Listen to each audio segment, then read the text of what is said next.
Hey there, my name is Alex and this is my review of Game of Thrones Season 4, Episode 6, The Laws of Gods and Men. As always, this will have spoilers for the episode and the corresponding book chapters, so if you've not watched the episode then well, you know what to do. I feel like this episode kinda sums up Season 4 in general, so far at least. It's divisive. Some parts I'm really enjoying, but oh man. A lot of it is making me roll my eyes. See, the thing about adaptations is that a lot of people will take the original and extremely popular subject matter and then go, oh cool, let's adapt it, but hey, we can make it even better. And you will find that rarely is that the case. Hollywood in particular are obsessed with taking stories from other countries, other cultures, and remaking them to make them better. And in that case, better means more American, and more American means more senseless fighting and nudity, which is apparently what Hollywood thinks that the average American wants. And they also seem to think that the average American is too stupid to understand anything that is not directly spelled out for them. And they also seem obsessed with marketing towards 13-year-old boys.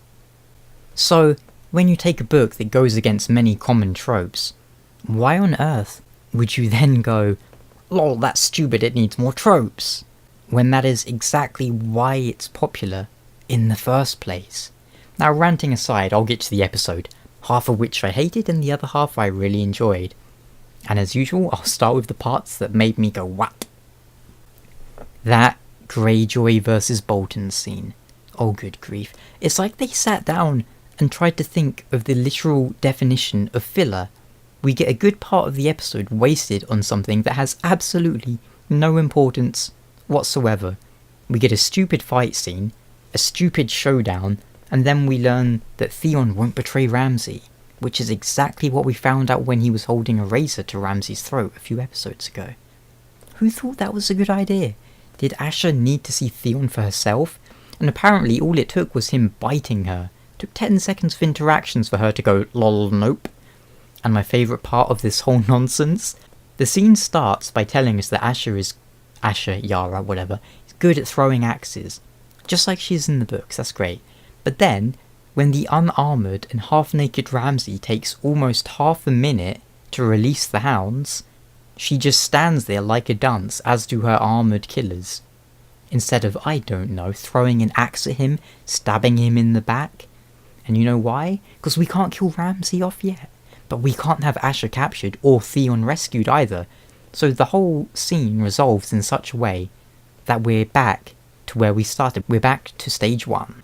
That entire scene could have been cut and we could have instead just had Ramsay telling Theon about his little job at, Moat Cailin. Speaking of which, wasn't it a few episodes ago that Roose told Ramsay to go to Moat Cailin? And where was Roose Bolton when all this was going on? Was he just, like, sleeping? Was he somewhere else? Who knows? Apparently the authors didn't think about that. The authors? The writers, even. I can't quite impress upon you enough how bad that scene was. It was poorly written, poorly shot, respawning Iron Men, and it was pointless in the grand scheme of things, but hey, we saw... That's my main problem with this episode. Crappy, cringeworthy filler. My other main problem was Shay's acting, which I found atrocious, but that's nothing new. Maybe it's just me, but I found pretty much every single one of Shay's scenes to be terrible and unconvincing. What's really weird to me is that I thought she used to be a porn star in real life, and yet she can't accurately portray a whore. Now, granted they aren't the same thing, but I mean they're pretty similar, I would think. Either way, Shay isn't exactly the most complex character, and so many other characters are cast spot on, so it makes me wonder why. Why would you cast someone who cannot act? I mean, she can't act. Now maybe I'm being too harsh.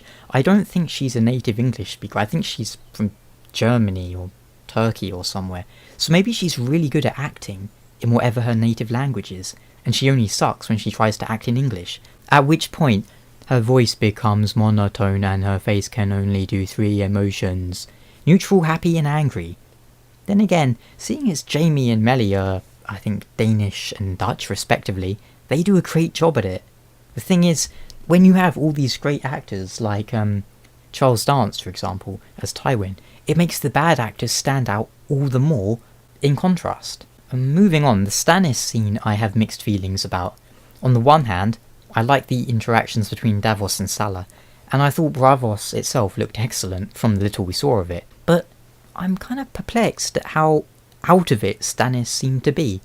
He took a little talking to and then just seemed prepared to give up, which is, and there's no other way to put it, it's character assassination. How can anyone who has read the books then write a scene where Stannis meekly gives up after barely even trying? How do you read lines such as, "This is Stannis Baratheon, the man will fight to the bitter end, and then some"? And that's Tywin, by the way. Tywin having some respect for Stannis. And we also have, "Stannis is pure iron, black and hard and strong, yes, but brittle, the way iron gets. He'll break before he bends." How do you read those lines and then write a scene where Stannis goes, "Give money, Blix," and they tell him to bugger off and he goes, "Okay." It's character assassination, pure and simple. Why is Stannis even there? He contributed nothing to that scene. He should not have been there. Plus, it doesn't really make sense for him to be there. It would have been 1,000 times better if Davos alone had come. Not only would that have been more accurate to the books, it would have improved the scene tenfold. See, that sort of scene happens often in the book. Davos, by himself, has to talk his way out of a situation that seems hopeless, at Sisterton, White Harbour, and so on. So we could have had him persuade the Bangers while Stannis is absent. Maybe Stannis is, I don't know, preparing his troops for a certain event later on. See, in the show, it just kind of gives the impression that Stannis, the king, has less wits than his lowborn vassal and that he's kind of useless. And we know from the books that Stannis can win people to his cause, and that the stubborn man wouldn't just give up after being gently rebuked. That annoys me more than it would otherwise, because I find Stannis to be one of the most amusing and entertaining characters in the books, but apparently that's too complicated for us, an audience who apparently cannot understand anything that isn't spelled out for us. Anything that isn't black and white. A lot of people seem to think that Stannis is the villain of the show, and that Daenerys is the hero, and that Tyrion is some sort of flawless champion of morals, which he ain't. And that's one of the reasons we all love Tyrion. Or at least it used to be, as far as I'm concerned. Hell, isn't that why we like Game of Thrones in general? Because the characters aren't black and white? Because they are flawed? They are human? Well, maybe, maybe not. Speaking of Daenerys though, I actually liked her scene. You know why? Because she got told. And she got told hard. That's rare for the show, where they seem to write her as being perfect Mary Sue, so I enjoyed it. Her logic is that I make the rules, and if you disagree, I'ma burn you. Example, she states that when the masters kill their slaves, that is a criminal act, but when she kills people, that isn't a criminal act. You know, ignoring the fact that slavery wasn't actually illegal in those cities up until she popped up and started zapping people. See, Dany has good intentions for the most part, but she has the logic and mindset of a spoiled child, and it's nice to see little wake-up calls, such as this. And now the meat of the episode, the trial of Tyrion Lannister. I enjoyed it. It was largely a faithful adaptation of the book, and what's this? Could it be there's a connection here? Could it be that people like Game of Thrones as an adaptation of the books? Surely not. We clearly need 5 original Whore characters who have an hour of screen time each. What does the original author know? He only wrote the series that it's based on. But David Benioff wrote X-Men Origins Wolverine, something we can all agree is leagues beyond George Martin's efforts. Sarcasm aside, I did enjoy the trial. I enjoyed the latter half of the episode, with the exception of Shay the funny horse. I also liked the new scene with Jaime and Tywin. Hell, Jaime and Tyrion made the trial. They completely dominated the scene and stole the spotlight.